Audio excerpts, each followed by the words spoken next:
This video is about the role of Becky or Karen during slavery. Let's get it. Let's go. Shedamites. My annotated bibliography research has been about the role of white women in the maintenance of slavery as an institution. The biggest takeaway that I have learned is that white slaveholding women felt entitled to exert a tremendous amount of control over their slaves. They played a very active role in furthering slavery for their own interests. White women helped the maintenance of slavery because they reaped immense benefits from it. White women were willing to participate in slavery because in many southern states, slaves were essentially the only property that a woman could independently own from her husband. Additionally, southern slave-owning women routinely sexually assaulted black men or coerced black men into relationships, revealing the degree to which they truly felt ownership over the black body. Finally, white slave-owning women perpetuated slavery by creating a market demand for enslaved black women to serve as laborers and caretakers of their children. In 1824, before women in the North could own any property, married women in Florida were granted the right to own property as a result of the Adams-Honest Treaty. Later, Mississippi, North Carolina, and the Arkansas Territory would also pass laws that protected a married woman's rights to own her own slaves. These laws included protection against a woman's slaves being taken away from her to pay her husband's debts or estates, and also allowed women to use their slaves as collateral to get loans. White women were afforded these protections because political leaders saw them as a key to Western and Southern expansion, especially in Florida.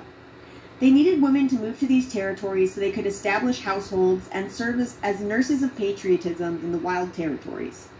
Letting them own slaves was one way that they could convince white women to stay in the territory, while also serving their own interests of expanding slavery in general. For white women, the ability to own slaves was a crucial way for her to support herself if her husband died or racked up too much debt. It also gave slave-owning women enough financial security to divorce their often abusive husbands, since they could rent out their slaves for incomes or use them to acquire a loan. Slaves were also an important indicator of status and established the owner's social position and ladyhood. Despite the cultural belief that black people were inferior, the black male body was a subject of fascination for many white women.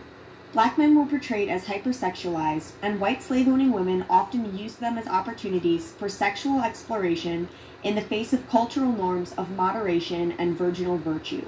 In other words, women felt entitled to full control and ownership over black bodies. White women who were exposed for their relationships with black men could rely on the mantle of white female purity to avoid any blame being placed on themselves. From this developed the myth of the black rapist and the belief that black men inherently desire white women.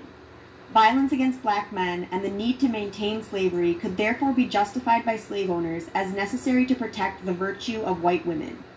A lot of the articles that I found in relation to my research question involved maternal exploitation that slave women faced from slave-owning women. Many slave-holding mothers or mistresses viewed their role in respect to their children as the guardians of their souls and moral guides. They took great pride in educating their children to be the next generation of sophisticated plantation owners.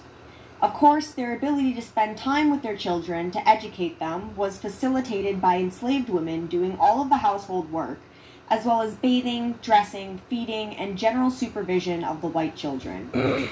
White women believed that black women were uncaring mothers for their own children, but could be refined and taught how to make good caretakers for white children. Additionally, the belief that black women were unfit mothers prompted many mistresses to take direct control over their slaves' children, with many going as far as to make the children call her mother. Mistresses were absolutely central to the systematic separation of enslaved children from their parents. Selling a child away was a useful and powerful threat to keep slaves submissive. As the children grew up, it was up to the mistress to decide which ones had the most potential for future service and which ones should be sold. Disturbingly, the slave-owning women also tightly controlled what slaves were allowed to reproduce and be in relationships. Often they would have one enslaved man have children with multiple enslaved women, denying black men the opportunity to be fathers and have families. The testimony of formerly enslaved mothers and children reveal the intense familial trauma created by the cruel and heartless separation of parents from their children and husbands from their wives. Maternal exploitation was also common through the use of enslaved wet nurses by slave-owning white women. Thousands of ads for enslaved wet nurses from the late 18th century into the 19th century reveal the creation of a niche market that exploited the physical bodily products of enslaved women. Some women used enslaved wet nurses because they were not physically well enough to nurse their own children after giving birth. Nursing also carried the potential for dangerous health conditions like blocked ducts or breast infections. However, there were numerous recorded cases of mistresses who were physically able to nurse their children but simply did not want to, with one explaining that nursing made her feel like a slave to her children. White women were doubtlessly complicit in the preservation of the institution of slavery. They benefited from the wealth it brought to their husbands, but also from their own ability to own slaves and use them as a means of financial security. They asserted their control and dominance over enslaved men through sexual abuse and dominated enslaved women by ripping apart their families while forcing them to care for their owners' children. Although they often lacked legal and political power, slave-owning women relied on their status as slave owners to provide them an outlet to exert control and authority over something.